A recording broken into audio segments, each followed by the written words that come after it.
Welcome to Shabnoor medicine with doctor Haris Shoaib Khan. इस platform पे आप जानते हैं कि हम आपके पास डिफरेंट मेडिकल के टॉपिक्स डिस्कस करते हैं जो जनरल पब्लिक अक्सर आपस में डिस्कशन कर रही होती है, मुख्तलिफ़ प्रोडक्ट्स के बारे में, मुख्तलिफ़ ड्रग्स के बारे में, मुख्तलिफ़ प्रोडक्ट के मुख्तलिफ़ ब्रांड्स वगैरह को डिस्कस करती है, मेडिकल के डिफरेंट टॉपिक्स को डिस्कस करते हैं। तो इस प्लेटफॉर्म पे हम आपको इस तरह की जो जनरल पब्लिक के टॉपिक्स होते हैं अक्सर उनको हम डिस्कस कर रहे होते हैं। और ये स्पेशली जो सीरीज़ ऑफ वीडियोज़ है इसमें हम जो है आपको वाइटामिन्स के बारे में बता रहे होते हैं कि अक्सर जनरल पब्लिक को आप सुनते हैं कि वो एक दूसरे को वाइटामिन्स रिकमेंड कर रहे होते हैं। लोग अक्सर बात करते हैं कि वाइटामिन्स बहुत मुफीद हैं, वाइटामिन्स जो आपके जिस्म में मुख्तलिफ़ फंक्शंस परफॉर्म करते हैं, आपकी जिल्द को बहुत अच्छा रखते हैं। इसके अलावा जो है आप जो देखते हैं वाइटामिन ए, जैसे अक्सर लोग कहते हैं कि वाइटामिन ए की वजह से आप बहुत अच्छा देख पाते हैं, गाजरें ज़्यादा खाया करें, उसमें वाइटामिन ए होता है। ख़वातीन एक दूसरे को रिकमेंड कर रही होती हैं कि वाइटामिन ई जो है वो जिल्द के लिए बहुत अच्छा है। तो असल में ये वाइटामिन्स क्या होते हैं स्पेसिफिकली, अगर इस वीडियो में हम बात कर रहे हैं विटामिन ई की, तो मेडिकल साइंसेस विटामिन ई के बारे में आपको क्या कहती है। जब आप विटामिन ई ले रहे होते हैं तो आपको कितनी डोज रिक्वायर्ड होती है।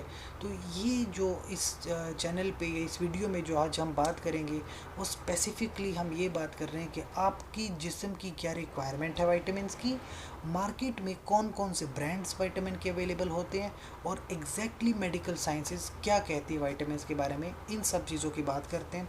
तो स्पेसिफिकली जो आप अपनी स्क्रीन पर देख सकते हैं ये मुख्तलिफ़ ब्रांड्स हैं, जैसे एवियन के कैप्सूल की फॉर्म में आपके पास आते हैं। ये आपके पास जो यहाँ पे आप देख सकते हैं विटामिन ई 450 mg में जो इस तरह के कैप्सूल्स अवेलेबल हैं, या नेचुरल फैक्टर में देखें तो ये आपके पास सॉफ्ट जेलेटिन कैप्सूल्स हैं।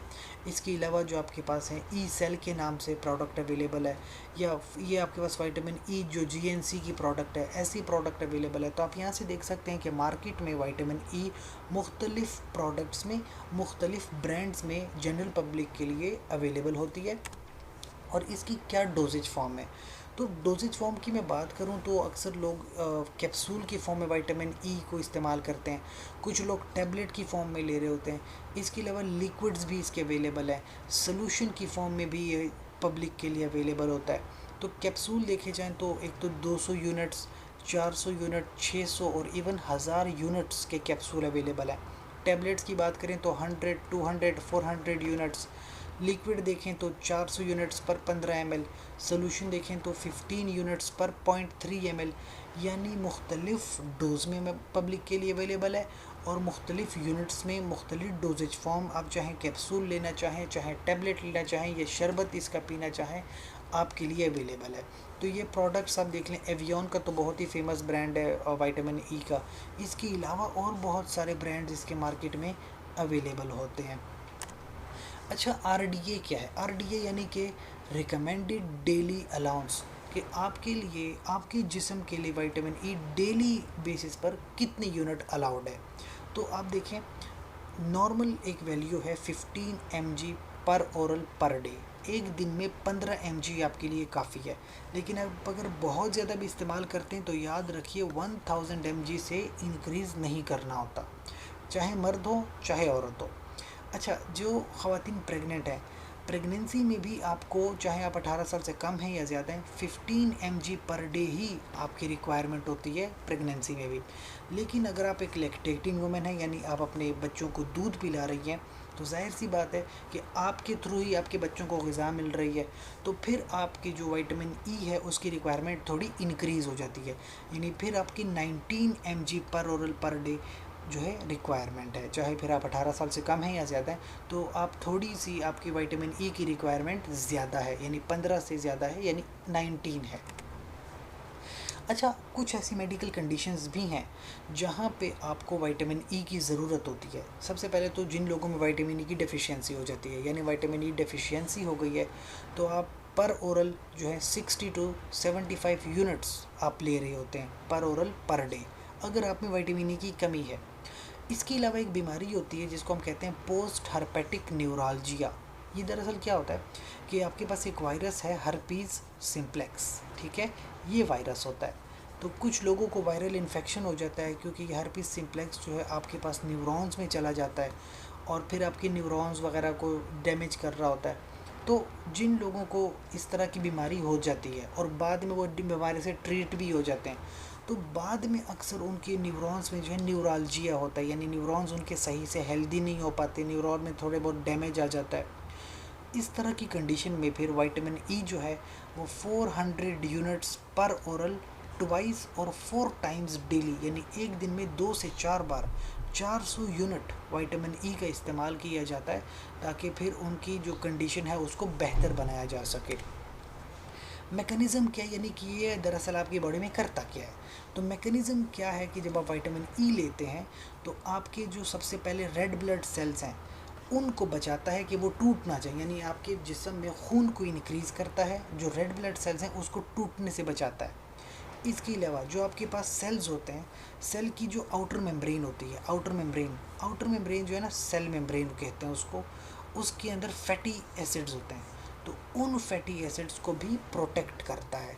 ठीक है, फ्री रेडिकल्स वगैरह अक्सर केमिकल रिएक्शंस में फ्री रेडिकल बनते हैं जो आपके सेल्स को डैमेज कर देते हैं, तो विटामिन ई आपके सेल्स को बचाता है।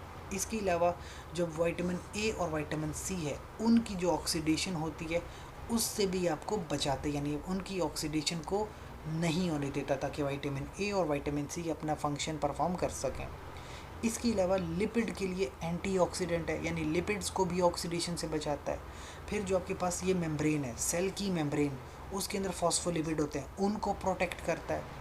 इंट्रा सेलुलर एंटीऑक्सीडेंट, यानी सेल के अंदर अगर कोई फ्री रेडिकल बन रहा है जो सेल को डैमेज कर सकता है, तो सेल के अंदर भी आपके सेल्स को प्रोटेक्ट करता है। इसके अलावा जो प्लेटलेट्स होते हैं आपस में एग्रीगेट कर जाते हैं, जिसकी वजह से आपकी जो ब्लड वेसल्स हैं वो ब्लॉक हो जाती हैं, तो विटामिन ई जो है प्लेटलेट की एग्रीगेशन को भी रोकता है, ताकि आपके ब्लड वेसल्स में कहीं पे ब्लॉकेज ना हो और आपका जो सर्कुलेटरी सिस्टम है, निज़ाम दौरान खून अच्छा रह सके। तो यानी विटामिन ई मुख्तलिफ़ तरह के फंक्शंस परफॉर्म करता है आपके बॉडी में। अच्छा, ये आप कहाँ से हासिल करते हैं? तो एक तो इसकी मुख्तलिफ़ प्रोडक्ट्स जो अभी आपने देखी, कैप्सूल्स वगैरह हैं, टैबलेट्स हैं। इसके अलावा नेचुरल फूड से मिलता है, यानी इसके सोर्स में वीट जर्म ऑयल है, सनफ्लावर सीड्स हैं यानी सूरजमुखी के फूल हैं, ये वेजिटेबल ऑयल जो होते हैं ना, ये रिचेस्ट सोर्स है इसका, यानी ऑयल्स वगैरह में बहुत ज़्यादा है। और वैसे तो विटामिन ई की जो डेफिशिएंसी वो रेयर है, यानी इसकी कमी ज़्यादातर लोगों को होती नहीं है। फिर भी अगर कहीं पे होती है तो अक्सर जो प्री मेच्योर इन्फेंट्स होते हैं, यानी छोटे बच्चे होते हैं जो अपने वक्त से पहले पैदा हो जाते हैं, 8वें महीने पे, 7वें महीने पे, उन बच्चों में फिर जो है इस तरह की कमी हो जाती है। या अगर जो पैदाइशी किसी को बीमारी है जो फैट्स को एब्जॉर्ब नहीं कर सकते, यानी आप जानते हैं विटामिन ए, विटामिन डी, ई और के, ये फैट सॉल्युबल विटामिन होते हैं। अगर एक बंदा फैट्स को एब्जॉर्ब नहीं कर सकता तो ये इस विटामिन को भी एब्जॉर्ब नहीं कर पाता, उनमें फिर कमी हो जाती है, स्टेरिलिटी की प्रॉब्लम होती है, मसल्स वगैरह वीक हो जाते हैं। अच्छा, जो विजुअल इम्पेयरमेंट है, यानी विजुअल इम्पेयरमेंट, आपके जो मेजर ऑर्गन्स हैं बॉडी के वो सही से फंक्शन नहीं परफॉर्म कर पाते। और बच्चे अगर हैं जो इन्फेंट्स हैं, जो शीरखोर बच्चे हैं दूध पीने वाले, उनमें अगर डेफिशिएंसी आती है विटामिन की, ई की, तो खून की कमी, नर्व्स वगैरह डैमेज हो जाती हैं, आंखें वगैरह डैमेज हो जाती हैं। अक्सर जो है बैलेंस प्रॉब्लम्स होती हैं, यानी आपस में अपने जिस्म को बैलेंस नहीं कर पाते, और कभी कभी परमानेंट डैमेज भी हो सकता है।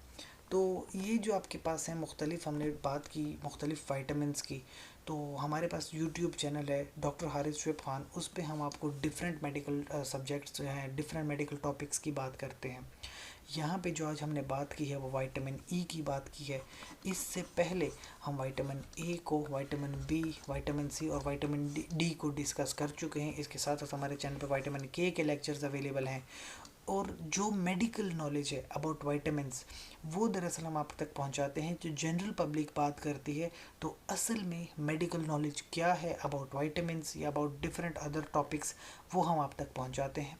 सो that's all about vitamin E, कि आपको क्या क्या चीज़ें रिक्वायर्ड हैं, that's all you need to know about these topics.